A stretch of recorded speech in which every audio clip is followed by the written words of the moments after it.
तो दोस्तों कई बार आपको अपनी डेली लाइफ में इस तरह के सेंटेंसेस बोलने को या फिर सुनने को मिलते होंगे, जैसे कि मैंने उसे कभी काम करते हुए नहीं देखा, या फिर मैंने उसे कभी वहाँ पर जाते हुए नहीं देखा, या फिर उसने मुझे कभी यहाँ आते हुए नहीं देखा।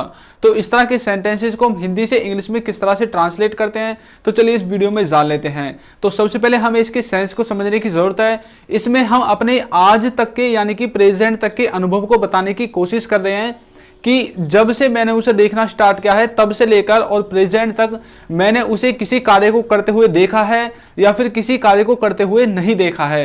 तो इस तरह के अनुभव को बताने के लिए भी आपको प्रेजेंट परफेक्ट टेंस का यूज करना पड़ेगा। तो देखिए आपका जो स्ट्रक्चर वो किस तरह से होगा। तो इसमें आपको सबसे पहले लिखना है आई, क्योंकि आप अपने बारे में बोलना चाहते हैं कि मैंने उसे कोई कार्य करते हुए नहीं देखा, या फिर आप अगर किसी और के बारे में बोलना चाहते हैं तो आपको ही या फिर सी इस तरह से आप लिख सकते हैं। तो सबसे पहले आपको लिखना है आई, उसके बाद आपको हैज या फिर हैव, आपके आई या ही या सी इनके हिसाब से आपको हैज या हैव में से कोई एक लिख देना है।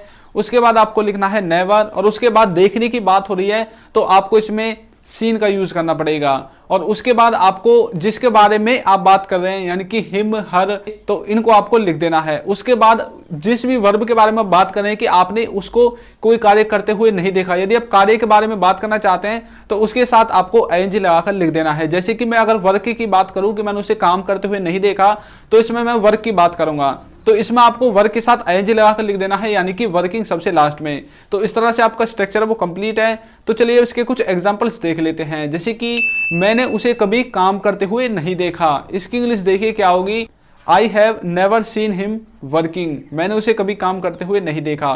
नेक्स्ट सेंटेंस देखिए, मैंने उसे कभी आते हुए नहीं देखा, I have never seen him coming, या फिर मैंने कभी उसे जाते हुए नहीं देखा, तो इसमें आपको कमिंग के स्थान पर गोइंग का यूज कर देना है। तो इस तरह से आपका जो स्ट्रक्चर है वो कंप्लीट है। अब आपकी प्रैक्टिस के लिए मैं आपको एक सेंटेंस देता हूं, मैंने तुम्हें कभी पढ़ते हुए नहीं देखा। तो इसको आपको ट्रांसलेट करके कमेंट बॉक्स में मुझे जवाब देना है। तो वीडियो कैसी लगी है जरूर बताइएगा। Thank you.